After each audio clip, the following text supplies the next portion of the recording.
Hello, Tad, and welcome to the podcast. Thank you so much. It's good to be here. I've, of course, known about you all for years, being from Edmonton, and have known of Terry Willard for a long time. And then now that I'm on the island, I've been able to hang out with Yarrow from time to time. So, yeah, it's real good to be here with you. Nice. Well, I certainly know a lot of our students at the college, and I'm sure some of our listeners and now more will be familiar with your work and your brand and your Marketing for Hippies brand. So I would love to hear how you got into that because marketing is not always something that we think of when we're thinking of hippies. So, how did that all come together for you? Yeah, it's true. Yeah, I wouldn't have imagined this for myself when I was younger. Yeah, I grew up in Edmonton, went to Waldorf school up to grade 6, went to an arts high school. Um, Left-leaning politics. I certainly never imagined that marketing would be where I'd go. But I had worked for a franchise of a leadership development company in Edmonton, and I'd learned stuff about marketing and sales. And I had so many friends who were trying to do something beautiful in business, and I just knew more than them. And so I was helping them out, and that felt really satisfying to be able to help these people who I loved and admired so much to grow their business. So it started just with conversations at the Next Act pub off White in Edmonton, and then that grew into trying a workshop here, a workshop there, realizing I really liked it. I liked teaching, and I liked helping these kinds of businesses, and then I just didn't stop. So here I am, 25 years later. Wow, great. That's something, yeah, I'm really curious about. That's really interesting how that need arose and you were able to step into that and helping friends and people in your community. And within the community of herbalists, healers, people who are doing that type of work, holistic practitioners, it's certainly seems like a lot of those folks don't find the marketing side of things comes easy. Why do you think it feels sort of off for a lot of people and there's that challenge there? There's a number of levels of it. The first level is that self-promotion feels off for all human beings. I don't know why. I don't know how, from the evolutionary biology standpoint, how this began.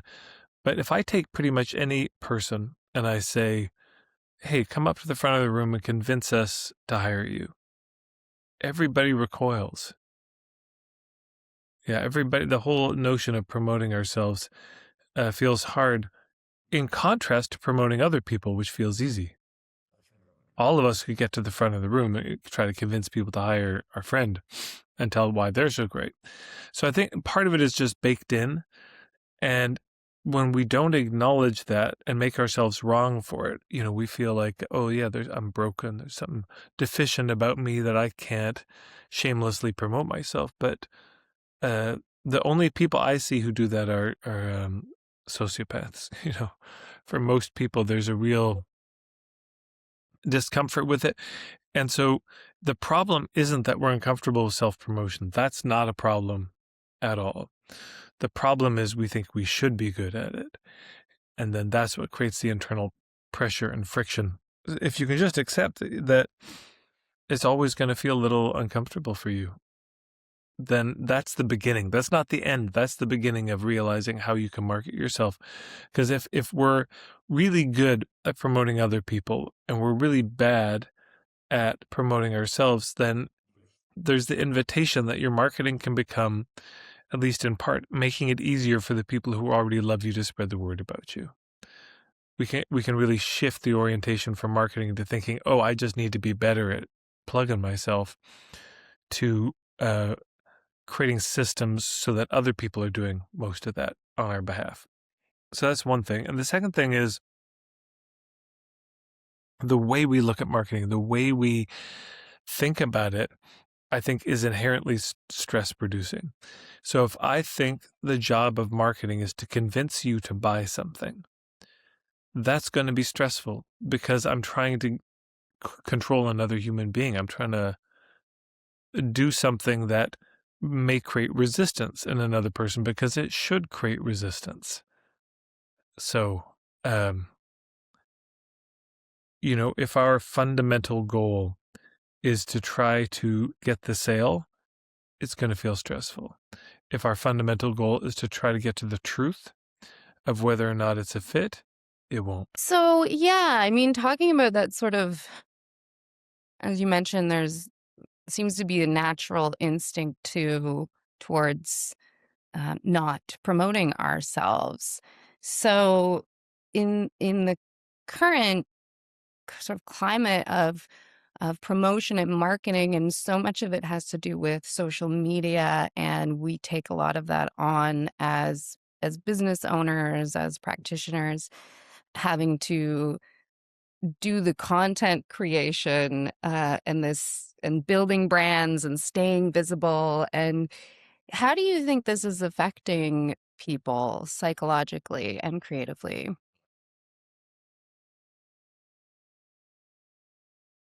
Interesting. Well, I don't know. I've never been asked that question before. Um, the first thing I'd say is you don't need to do social media. Nobody needs to do that. Not required to grow a thriving business. And if it feels off, um, you don't have, there's other ways to do it. The important thing we're trying to do is make it easy for our ideal clients to find us. That's the operating principle. Social media is a great way to do it, but it's certainly not the only way. But I'm curious if you could maybe share more about where the question's coming from or what you're seeing on your end, and maybe that will prompt my thoughts. Yeah, for sure.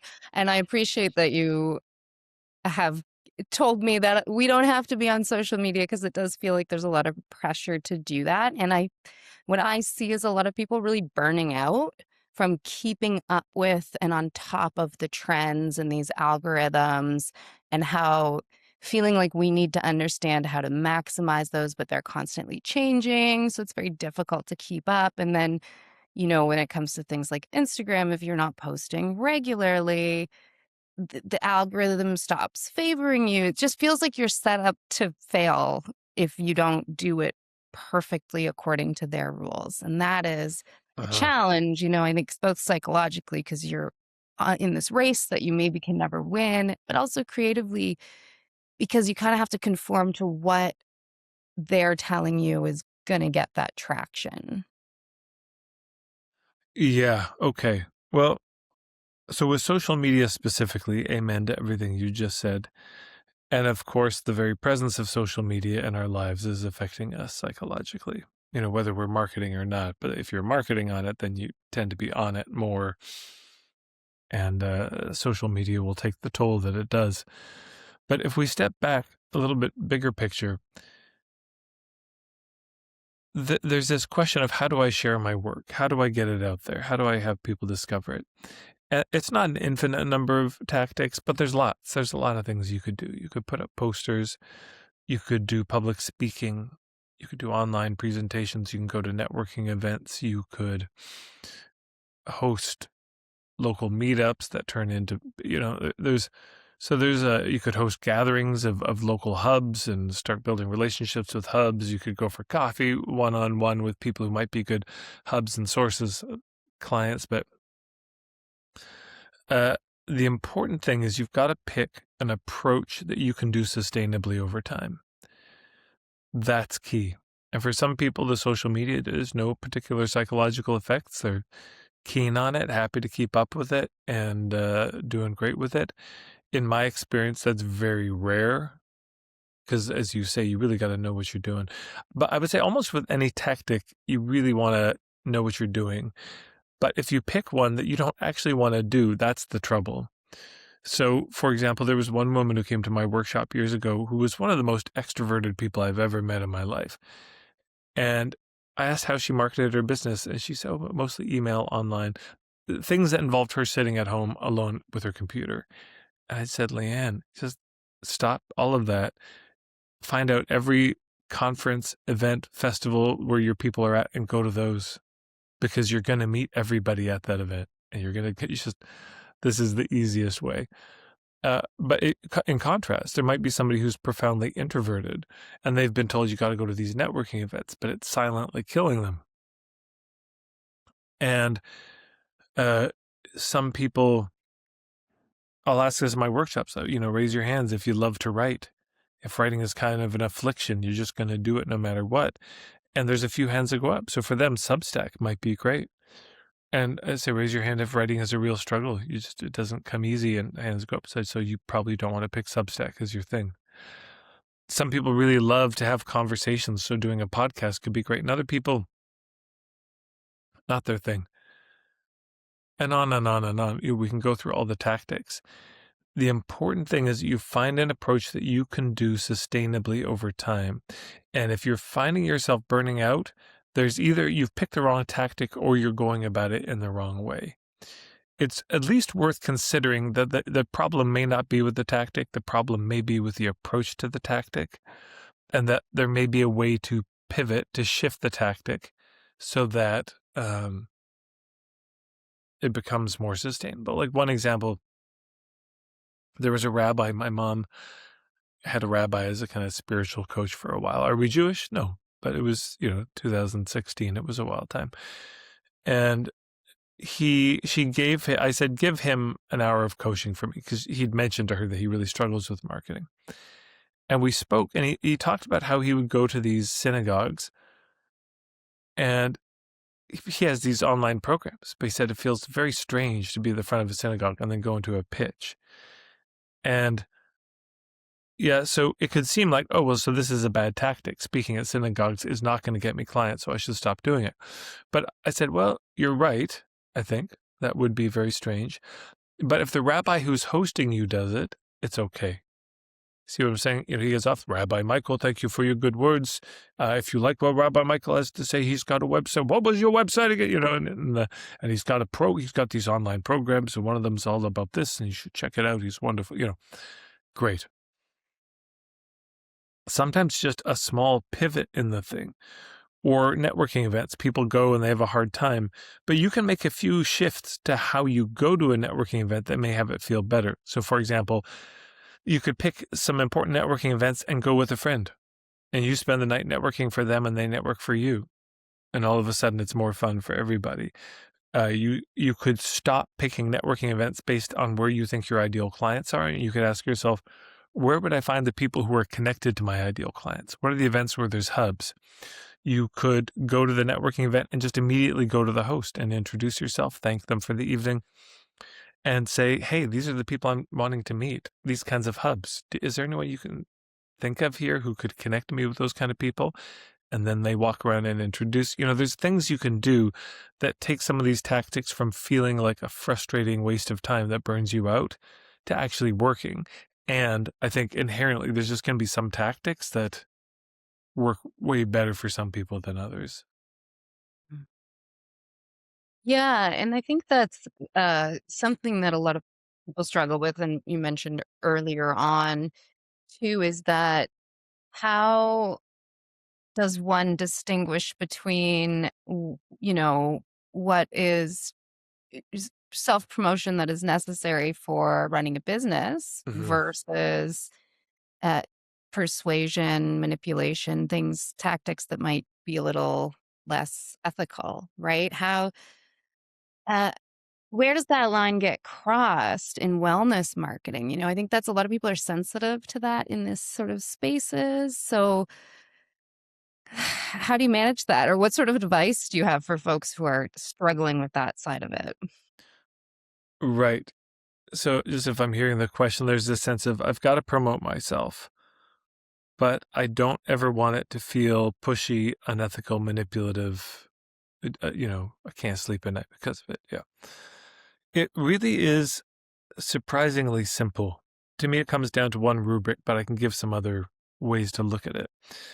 The main thing is, are you going for the truth of if this is a fit, or are you going for the sale?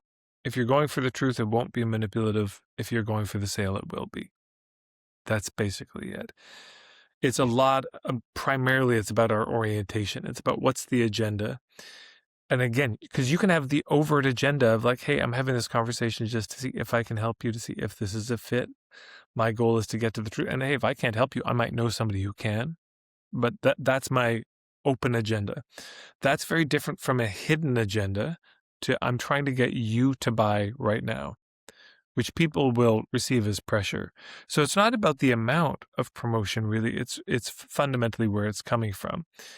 And of course, you can ask yourself the questions too of, most of us know somebody in a very vulnerable place in their life. Would you ever want somebody to use this approach on them? Or would you ever want to be on the receiving end of this approach is another question. Or what would happen if everybody in the marketplace marketed like this? Because there are some approaches where that would be great. And some approaches, well, we don't have to make it hypothetical. We can just look at the marketplace and see that's what's already happened. Is certain approaches have become normalized. So if you wouldn't be the willing recipient of it, and you wouldn't be willing to at any moment tell people why you're saying and doing what you're doing, if they were to say, why did you just say that? If you're not willing to tell them the truth about it, it's like, well, I was saying that because I wanted to position the offer in this way so that you'd be more likely to say yes. Yeah, I've been using your name a lot because I thought that would help you feel more comfortable, and then you're probably more likely to buy. Or there's a lot of tactics that I learned early in my career that I would feel deep shame if anyone ever called out while I was doing it. If they're like, can you explain why you just said and did those things? Oh, God, there's no justifiable reason to do it other than to coerce people into buying. So that's where I would start anyways. Mhm. Yeah, that's a really helpful reminder. And I think something that is difficult when you're new to a practice, a business, and the confidence isn't quite there yet.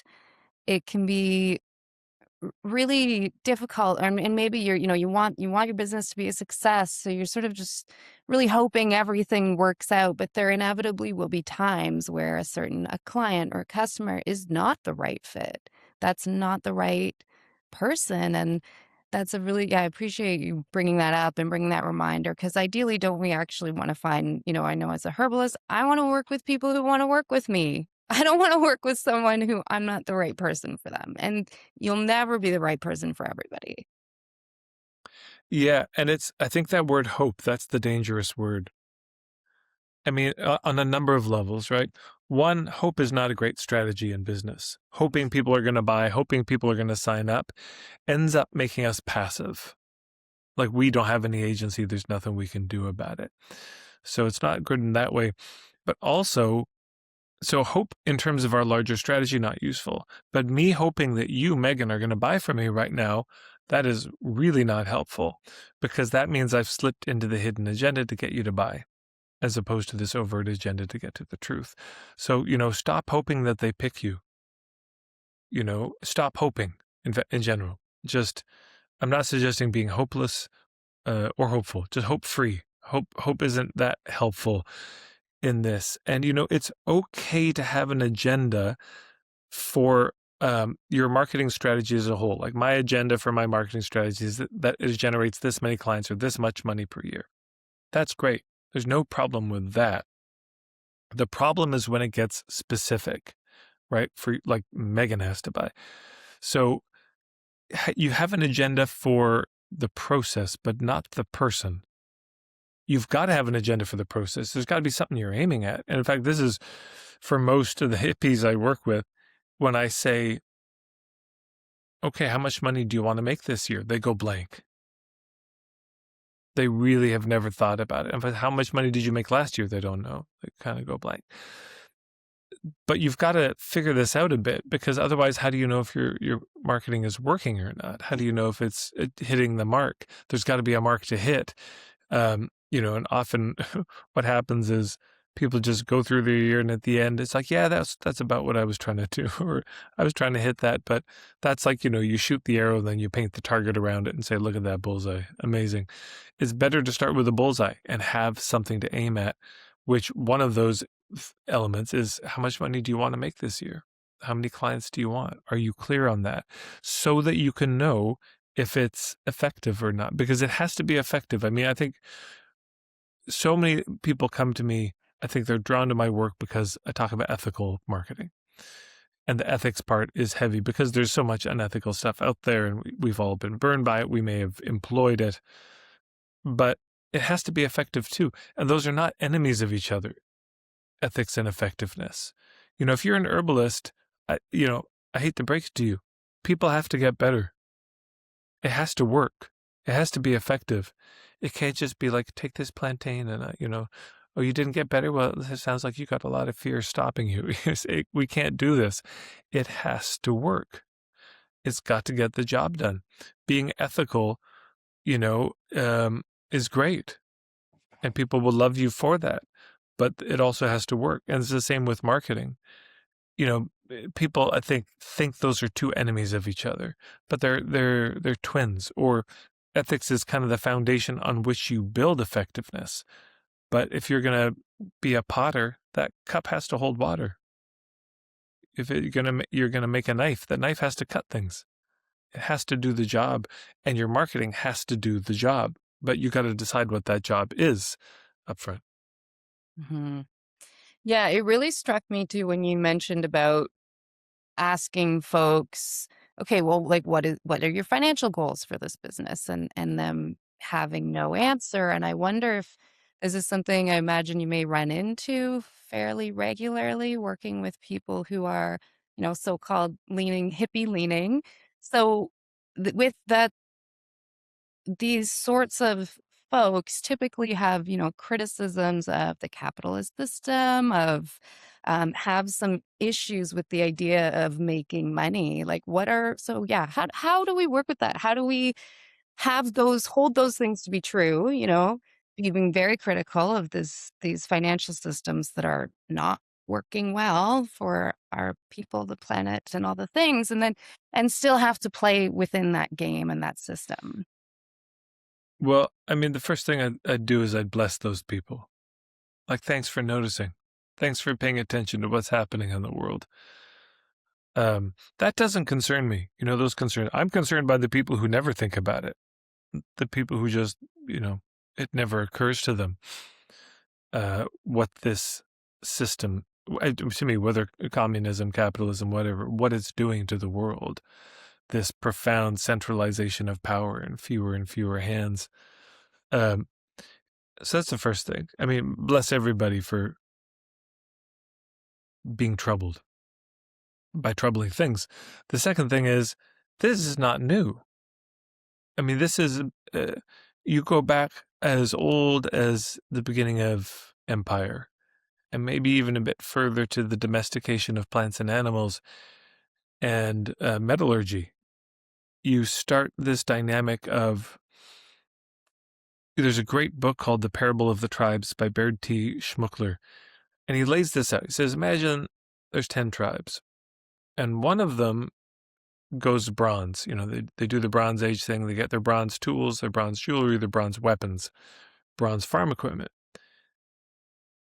Well, and then they decide they want your land. And what are you going to do? You could fight them, but they'll probably slaughter you. You could just submit to them and give up, but that'll change your people forever. Your tribe won't be the same. You could run away, but now you're not on your land. You probably have to break up into smaller groups. That will change your tribe forever. Or you could bronze up yourself, but don't think you're going to unbronze yourself. I mean, that genie is not going to go back in the bottle. So you can see, no matter what you choose, your people are changed forever by the appearance of power, which in his book, he makes the case this began with the domestication of plants and animals. Not making it wrong, not making it bad, but something happened, which early, I think, cultures did their best to contend with by coming up with very clear covenants and agreements with the holy in nature, with the world, that would keep things in balance. And of course, most of those agreements have collapsed and have not been honored, any of those original treaties with the world. So this is it. I'm trying to say this to take it out of this context of just the modern world and capitalism. What do we do about money? What do we do about AI and the advent of that? I don't know. I mean, there's just to say we're not the first generation to be bedeviled by this particular dilemma of what do we do when, and especially if we could add to this, I mean, Derek Jensen, who writes a lot about Western civilization, he points out one of the first things that empire does is it cuts off the escape routes. Because it's not like most of us haven't had the thought of I'll just live off grid and get out of the system. But ask the indigenous people, in Treaty 8 territory, how'd that work for them? To just say, we don't want any part of this. Ask the communities right now that don't want the AI data center being built next to them, who moved into the country to get away from this, and now an AI data center taking up, dozens of acres or hundreds of acres is being built, which will change everything in their life. So it's money is here, although cash is probably vanishing soon, and things will start moving to the central bank digital currency. All of this. We're in the economic system we're in, and it's deeply troubling. And we haven't even talked about the Federal Reserve and interest on money and all the darkness of that. So, but we're in it, and there are a number of options, that start to appear. But let's just say there's a fundamental tension between how do you make your business accessible for the people you want to help, but also sustainable for you. And if we go too far in either direction, if you just go on just the sustainability side, you're going to just work with rich people, and that's it. And all your friends who can't afford this, you're never going to get the help. But if you go too far to the other side, you will absolutely burn out. That's the realm of overgiving, and that where that ends is burnout and profound bitterness. I've seen so many women who spent their whole lives giving to the community and found themselves on the brink of homelessness in their 50s and 60s because they never really took care of themselves. They never thought about that. So that's for real. That's no joke. And how we do that is entrusted to us. But there's a few things I've done. One is I don't think I charge extortionary rates for what I do. All of my live workshops, my day-long workshops, my retreats are done on a pay-what-you-can basis, so people pay a deposit and then pay me whatever they want to pay at the end. You can do barter and trade. I mean, that's legit, and will probably come into appearance more as the economic situation gets crazier and, the dollar devalues, which is probably coming. There'll be a lot more of that. There's local currencies that will start to pop up that don't have a chance right now because there's no need for them. We can just use the other kinds of currency. But if they start digitizing and tokenizing your money and saying, well, your social credit score is not good enough to use this money, or you can only spend this money on food and only this kind of food from these sources, and you want to get your local grass-fed beef, but maybe you're going to start trading. So I think there's going to be a lot of alternatives coming, and there's things we can do on that front. And it's really important to keep that meditation alive between the sustainability and accessibility. It's not easy. But what's easy is to go one way or the other. What's tough is to keep the tension alive of how do I make this accessible to others, but also how do I make this sustainable for me? How do I make sure I'm making a fair profit, but not the maximum profit, perhaps? So those are some thoughts. That's really helpful, and I think a lot of folks will find that the real value there's a lot just said that I wanna touch on, but getting into the idea of, the, like, power, right? The power structures that have arisen with the creation of this idea of ownership, essentially, from when the domestication of plants, animals, and then the sort of the idea of settling in one area, owning land, seems to have really kicked off our modern day economy, right? And Sure. led to that. And yeah, that idea of wanting to sort of drop out and escape from it. I know a lot of folks who have that feeling, but ultimately that feels even more disempowering. You're then out of relationship with the rest of the Well, world around you. I don't know. I think it can be. I just wanna it's good to testify to how hard that is to do because we've been made so it's one of the moves of empire. It's the cutting off the escape routes, but also creating dependence where you Mhm. can't it's very, very difficult to get your needs met outside the system. But I think about up in northern BC, just on the border in Puskupi, uh, there's a couple, Tim and Linda, and inspired by Wendell Berry, who many will know, they created a horse-powered farm, and very much did everything they could to live off the land and, support their local community.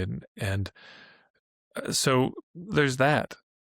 And there may be people who decide, yeah, I'm just going to go get a cabin and live in the woods and self-sustain. I think that's very hard to do alone. There's some people who are going to build a community and do their best to do that. Bless everyone trying, I would say. There's eco villages galore that uh, some successfully, some unsuccessfully have tried to thread the needle of how do we make ourselves self-sufficient. I think about in England, there was what was it called? The transition towns movement that started in Todmorden, where it became this thing: can we grow all of our food in this town? Can we do it all here? And I think they actually hit it for a while. They were able to do it. Um, how long will that be able to happen? I mean, all around, there's certain bylaw changes here in the Cowichan Valley. They're trying to restrict the number of chickens that people can have. You can't have a rooster. You uh, can't slaughter your own animals on site. There's all sorts of things that are going to clearly make it more difficult for people to be food self-sufficient. So yeah, I would say it's just good to track that. And if you want to try living off grid and get outside of the city, bless you. I mean, I'll cheer you on as you do it. Um, and it's anyone who thinks that's a simple fix, probably hasn't tried it yet. One of the things that I'm hearing too, and is something that we can easily forget, is humans are incredibly creative and can adapt to very difficult, challenging things. We're good at finding loopholes. This reminds me of a little clip I saw on Instagram or something the other day of these self-driving cars were sort of taking over this neighborhood in California, and the residents were getting really upset. So they started putting these little, like, figurines that you'd have at crosswalks to sort of confuse the cars, right? And so I was just laughing at it, thinking, "Good for them."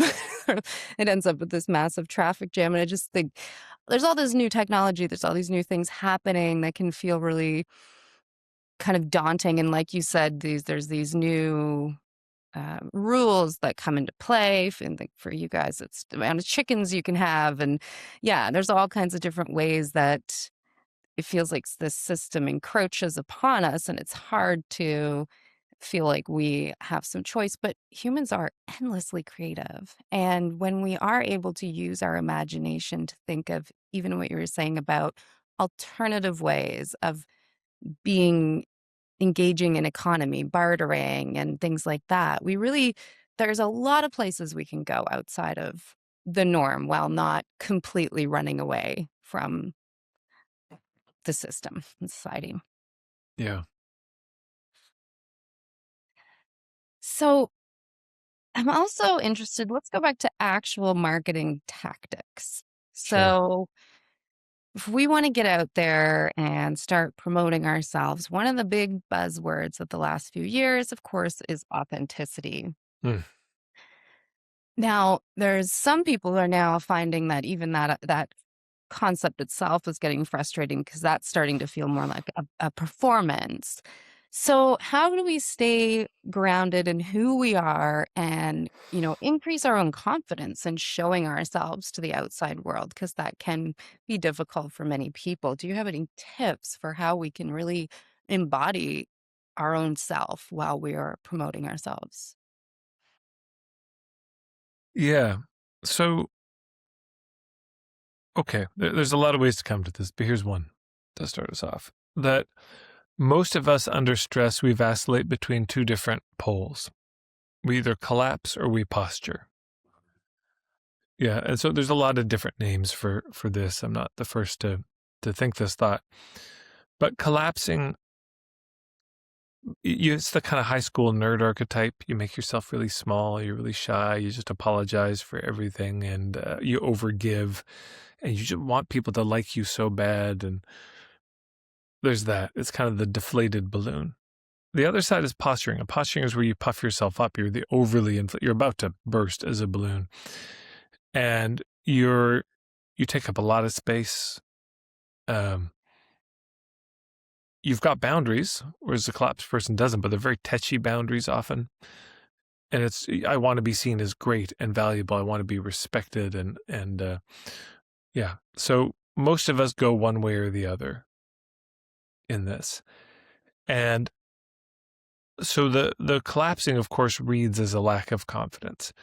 The posturing reads as a kind of overconfidence. I mean, you can think about most politicians, and you get a sense of what I mean by the posturing. It's a kind of uh, plastic, fake, slick, a little too polished, often because I want to be seen in this way, And so the fix is not to try to do a compromise between the two. I don't think. I think the fix is if, there's collapsing and posturing up here, not between them, in a different realm, is composure. So composure is where we let go of the confidence racket and we just try to be comfortable in our own skin. So to me, that's the aim. So then what is it that has us comfortable in our own skin? I guess authentic, by another phrase. In my work, I talk about what I call the 7 fundamentals. And so if you can imagine a pyramid, right, the base of it is ethics to me. So this is where it starts. And the big thing about ethics is let go of that hidden agenda to get the sale. Stop looking at marketing or sales as convincing, as persuading people to buy any of the coercive stuff, and embrace this overt agenda to get to the truth of, is this a fit or not? That immediately that'll take 90% of the pressure out. That'll take 90% of the feeling inauthentic out, alone. But then if we go above that, the next layer of the pyramid is space. So you've got to have enough room in your life. It's very hard to be authentic when you're feeling desperate, when you feel overwhelmed. This is where we slip on the ethics stuff. So we got to have some breathing room in our life. And if we're overdoing it, if we're overgiving, this is where we get reactive. This is where we're not our best selves. We're usually better when we have more breathing room in our life. You go on vacation and you got nothing on the schedule. It takes a few days, but you start to feel like yourself again, just because you have space, just you have room to breathe again. Hard to be yourself if you can't breathe. Third level, niche. And this is huge. I mean, anything that's sort of left over, this one handles 90% of that. Because niche means having some humility that you just can't help everybody. You're not the best fit for everybody. You're really good for somebody, and you're useless for almost everybody. So niching means we really take the time to reflect on what is the role in the marketplace that I want to be known for. Yeah. Because you're going to be known for something. You don't get to have a say on that. You'll be known for something. The question is that the thing you want to be known for or not? So, and for a service provider, niche heavily leans on who do you want to help? What's the problem you want to solve? And the most sure way I've found, particularly for hippies in business, to figure out your niche is this notion of our deepest wounds are often a doorway to our truest niche. Yeah. Our deepest wounds are often a doorway to our truest niche. The things that you were bedeviled by and somehow came to terms with in your life, those are the things and the places that where you're best able to help people because you've got real lived experience. So it's worth considering this, because if you're really occupying the niche that you were meant to occupy, a fish belongs in water, birds belong in the air, snails belong on the ground or on plants. It's in an ecosystem, every creature has its niche. A pine tree grows in certain soil. A lotus plant grows in other, terrain. So when we find the niche for ourselves, when we find that place where we belong, there's so little chance to feel inauthentic, because I'm actually in the place I belong. I'm doing, if you're in a niche that doesn't feel like you, zero chance you're going to feel authentic, because it's just always going to feel off. I'm not helping the people I should be helping. I'm not doing the work I should be doing. That's probably what drove a lot of people to herbalism in the first place, is that their work they were doing didn't feel like them. It didn't feel like the right use of their gifts in the world. Then if we go another layer above that, we've got point of view. So point of view marketing is this idea that instead of trying to persuade people to buy from you, make the case that they should buy from you, primarily marketing becomes about making the case for an approach, which means you're willing, if your niche is where you're standing, point of view is your willingness to tell the truth about what you see from where you're standing. So, that old children's story, The Emperor's New Clothes, is very instructive in this, right? The willingness to be the one that says the king's naked, the willingness to call out the bullshit in your industry, to say the stuff you're sick of, or in society, what you see is not working. That the willingness to have an opinion about anything and to share it that's when authenticity actually appears in the world. The willingness to tell the truth, because when we sit on this stuff, it's hard to be authentic. And I've seen a number of people on Instagram who during the COVID times, they just didn't go with the vaccine, everything, and all that. And they spoke out really forcefully about it. And now they lost a lot of people. And they gained 10 times more. It ended up being the best thing they'd ever done for their business, even though they were scared to do it. And probably the other way too. People who came out very strongly for the vaccines and for the mandates, they probably gained a lot of people because they were actually willing to have an opinion. The point isn't to kind of weaponize point of view from a standpoint of, I'm going to say provocative stuff just so it gets a really strong response. But it's that if you're willing to tell the truth, you will probably get a polarized response. And what happens with so many businesses is there are very few people saying yes to them. A lot of maybes and very few people saying no. It's just a lot of maybe I'm on the fence. They're not sure about it. And the goal with point of view marketing is to reverse that. Lots of people saying yes, almost nobody saying maybe, lots of people saying no. Yeah, we flip it. And then above that, there's the business model. There's the structure. You've got to have a structure for your business. Number one, that sustains and supports you. But number two, that feels right and authentic for you. Because sometimes, you'll look at your colleagues and they do a certain offer a certain way. So you think, I have to do it that way. You don't have to do it that way. There are no rules. Like for my one-on-one coaching, I thought I had to sit, in a screen like this and coach somebody and then send them an email after. And I hated it so much because I just felt trapped. And it's like I'm already on the computer all day. That's not how I want to spend my time. So I came up with this idea of doing the puttering sessions. So I noticed when I'd be catching up with my friends on the phone, I'd be puttering and tidying. I thought maybe I'll just do that with my clients. So I emailed my list and said, I'm just going to try this. 10 puttering sessions. It's going to be a third of the price of my normal coaching because I'm going to get to tidy. And they sold out almost instantly. And it feels great. And I know colleagues who will do it. They call it their putting sessions. They work on their golf game during that. Others will take people out for walks in the redwoods. Other people will do it while they're cooking in the kitchen. So, there's ways to do your work that might feel more authentic to you. the structure of your business, the way you do the offers, what you include, what you don't include. We should be looking at our offers and feeling giddy with delight and pride. And oh my God, I hope somebody buys this because I really want to do it. And Alex Baisley, one of my colleagues, he had a great line where he said, when you're thinking about your business model, you always start with the lifestyle you want to have and then back your business into it. You don't start with the business model and try to figure out the lifestyle.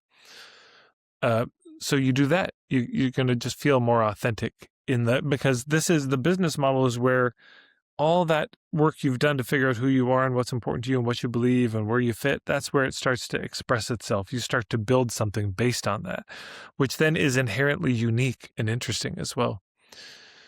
And then lastly, not lastly, then there's the hub marketing, right? That's the sixth thing in the pyramid. And the hub marketing means you stop cold approaching people. You stop knocking on doors. You stop the cold calls as much as you can. And instead, you try to find the people who are already connected to your people and you get them to do the promotion and the endorsement. And that's going to feel more authentic because, again, go back to the beginning of what we were talking about. It doesn't feel normal and natural to self-promote. There's something that deep down feels off. And, just imagine it, that somebody brings you in to speak to their people. And instead of you doing the pitch at the end, they do the pitch for you. It's like, hey, they've got a weekend retreat coming up and it's great and check it out. And, and you can answer questions from the crowd, but they do that. It just feels so much more relaxed. And then last, the tip of the pyramid is sharing. And we already touched on this. You got to find ways the tactics. You got to find tactics that actually feel like you, that feel authentic and sustainable for you. Because if you don't, you're going to feel off. So it's not just one thing. There's all of these things. You start to stack them up, and it's let's say it this way. I wouldn't aim at authenticity. I would aim at getting those 7 things in place, and the authenticity is the byproduct of that. That's a really interesting pyramid structure. And as you were describing that, I also felt like I was sort of being given not only marketing and business advice, but also a path for personal development as well. And that, stands out. We already talked about the discomfort people have promoting themselves, but do you see these other, like so much of our life and experience will come up and we may be confronted with things about ourselves that we didn't know before or make us uncomfortable during this process. Is that something that you see with clients? Yeah, I do. A lot. There's a few thoughts. The trouble I see, the dark side of this, is what'll happen is a marketing coach will say, do this tactic. And you say, I don't want to do that tactic. It feels uncomfortable. You can't even put your finger on why, but it feels off. It feels wrong. Probably because it's a tactic that is oriented to the hidden agenda of getting the sale. So it feels off. And then maybe you speak up to the coach and you say, this doesn't feel right. I just don't think I can get myself to do that. Then they look at you and they say, aha, I see some of this inner stuff is coming up. But it's okay. We have a $10,000 coaching program and it's going to help you heal that, right? But actually what it is Novocaine for the soul. Yeah, you're going to get a bunch of rationalizations to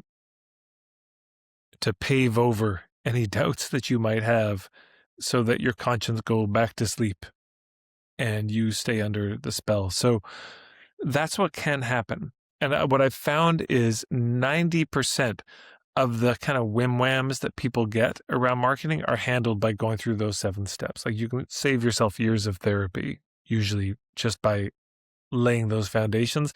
And a lot of the inner doubts kind of dissolve, I found. And there is still stuff that will come up. And then it's good to get help. One of my colleagues, Betty Cotton-Birtles in the UK, her website is, I think, truewealthwithbetty.com.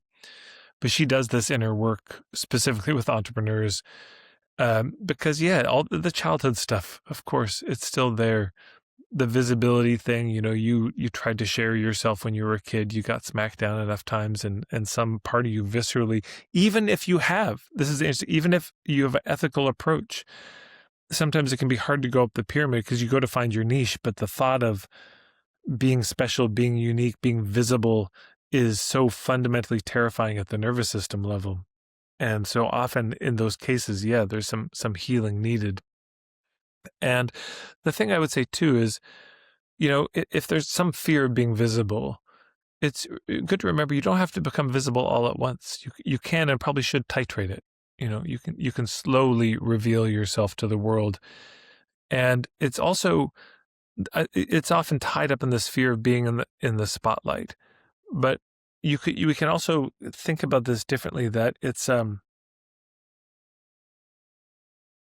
it may be more accurate to say that as you grow in your following and your email list grows and social media, it's not so much that you're in the spotlight, it's that you have become a spotlight. So if that's true, what do you want the world to see? You become the spotlight that shines on the issues that matter to you. And that orientation, I think, can take some of the pressure out of it, of, oh God, everybody's looking at me, to, okay, what do you want people to look at? You are the spotlight now. But yes, I mean, fundamentally, most of us have, we got friends who are healers who can help us with this stuff. And if you notice, it's like, no, the approach is ethical. Like the what Tad is saying makes sense, and I just can't get myself to do it. Yeah, this is where, therapy or coaching or healing work can make a big difference. And sometimes it's not that hard. I mean, this is what Betty's found. It's often the origins of the pain or the resistance are locatable. It doesn't take long to heal it. Sometimes just seeing it ends up being oh my God, it's because my father, and that can open it up. But yes, yeah, that can happen. Yeah. Yeah, it's interesting to put, I'm sure for entrepreneurs, the business into the lens of, well, this is a place where I can do inner work as well, right? That what a great opportunity actually. That's really beautiful. Um yeah.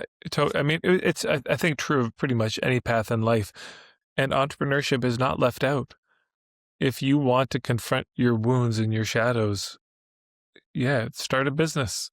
It'll bring up all the stuff. The same with a romantic relationship. Same with anything that you seriously engage in. Become an artist and just watch all your childhood stuff appear as you're trying to paint. Any craft that you seriously engage in this world will bring you face to face with yourself if you're doing it honestly. Mhm. And then the thing too is, it's, as you say, there's a real beauty in this.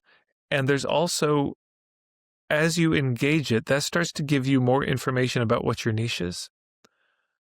Because again, your deepest wounds are probably a doorway to your truest niche. So in your entrepreneurship, you may find yourself coming face to face with some of those wounds that you haven't healed, which may actually be a direction for your business to go in the future. And it may also help you articulate your point of view doing that inner work, if your work is in the healing way, So it's not just like the inner work is separate. You do the business and some inner work comes out, go off, do it separately. It's more like this. You do the inner work, and that actually gives you information that will change your business structurally. And then that, as you change it, that bring up more stuff, and a kind of infinity loop of growth, both of yourself and your business. Yeah, and I feel that we're often given this script that business is cold and rational and non-relational, and we kind of see that in the movies with the people going to Wall Street and everyone's screaming and everybody's drinking all night to numb their feel. Like it's just there's this separation of self in sometimes in the messaging we get around business, but really it can be as you said, like everything in our life comes up in a lot of the places that we're living life because that's life. But what a beautiful way to have such an integrated life, too, to allow that to be a part of it, allow that into your business and allow business to be emotional and relational and connected. And that's such a nice reframe, I think, for some Mm. of us who've struggled with those things. That and I actually one of the things I know that um, you've talked about before is this idea of restoring the beauty to the marketplace. So just before we wrap up, I'd love to hear what that means to you. What does that look like? Yeah, well, so this came from a colleague of mine had given me the exercise of writing a mission and a vision statement. I said, or you could just shoot me. You could just shank me right now. I'd rather that. But I thought, well, I'll give it a try. And I was sharing in a Facebook group I had about this, the struggle I was having. And one of my colleagues, Mickey Dediger from Sweden, he said, is your work about restoring the beauty of the marketplace? And I said, until you said that, no. But now that you said that, there's nothing else. Like, of course, that's it. What I mean by it is this. I'm not of the belief that the market is inherently bad. There's a difference between Main Street and Wall Street. Yeah. There's a difference between Starbucks and Starbucks and Walmarts and the small marts. When I think of a market, I'm thinking of a farmer's market. I'm thinking of like a local craft show. That's the market too. And the market is a source of enormous conviviality. I think traditionally it would have been found in the center of the town, and in many towns still is. This is where you can go to the farmer's market every Saturday. It's right in the middle. And they've done studies, and no shock to anybody, but 10 times more conversations happen at a farmer's market than at a Safeway or a Sobeys or something. So that's what I think of when I think about the market, that there's a real beauty. The market is the place where we come together to say, hey, here's what I've been up to since I saw you last, and where we get to share those things with each other and catch up. But I don't think it's that the market is ugly. It's that we've done things to the market that have made it ugly. Instead of it being a beautiful place where we come together to share, which itself, the market has its origins in trade, where no money was involved. It has its roots in this kind of gift economy of us trying to sustain each other. But with the advent of empire and cities and all of this, it changed and money comes into it and all the history there. But the roots of it is basically where it's even the word market, the etymology of it, the MAR at the beginning, connects it to Mercury, who was the god of the crossroads, among other things, the meeting place. So that's what and exchange. So that's what the market is. It's the place where we can exchange with each other. And again, it doesn't have to be money all the time. There's all sorts of creative ways to go about it. And so part of the way we restore the beauty of the marketplace is the returning to handmade things, real craft. This is one of the ways. So it's not this, 3D printed schlock, but that's one way, returning to handmade things. But the other way we restore beauty to the marketplace is the way that we are with each other in the marketplace. Because if you've ever been on the receiving end of somebody who's very skilled in these cynical, manipulative marketing sales tactics, you may not even notice it while it's happening, but afterwards you're left feeling violated. You're left feeling like this incredible ick that you got seduced. And the seduction can feel good while it's happening, and then you realize they picked your pocket after they're gone. So that isn't beautiful. That way of relating to people isn't beautiful. But relating to other people as co-equal, with respect, bringing consent into every interaction, having our interactions be trauma-informed. There's a way of engaging with people around business and the market that is actually profoundly ennobling of other people, that they leave feeling better and better about it the more they think about it. There's a way we can be beautiful with each other And that goes beyond just ethics, but there's a kind of you could say a courtliness. There's a eloquence. There's a kind of regard we can bring to others, and a joy and fun in the interaction where everybody leaves feeling better. Yeah, and it's not just you feel good about it. It's not just they feel good about it. Anybody who witnessed the interaction feels good about it. There's a way to, instead of going to marketing with this intention of how do I excite people, instead, how do I delight people? So I'll leave it there.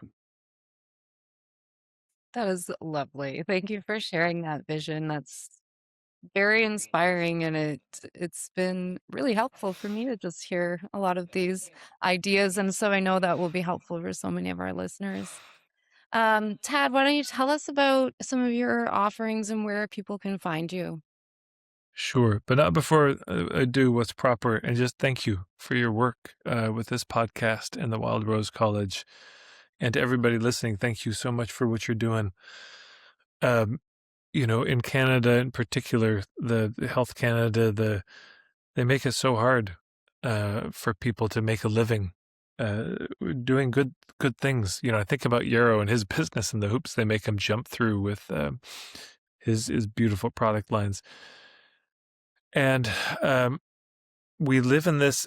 Wendell Berry had this line where he said, "It's not too hard to imagine that the next great dividing line in society will be between those who want to live as a machine and those who want to live as a creature."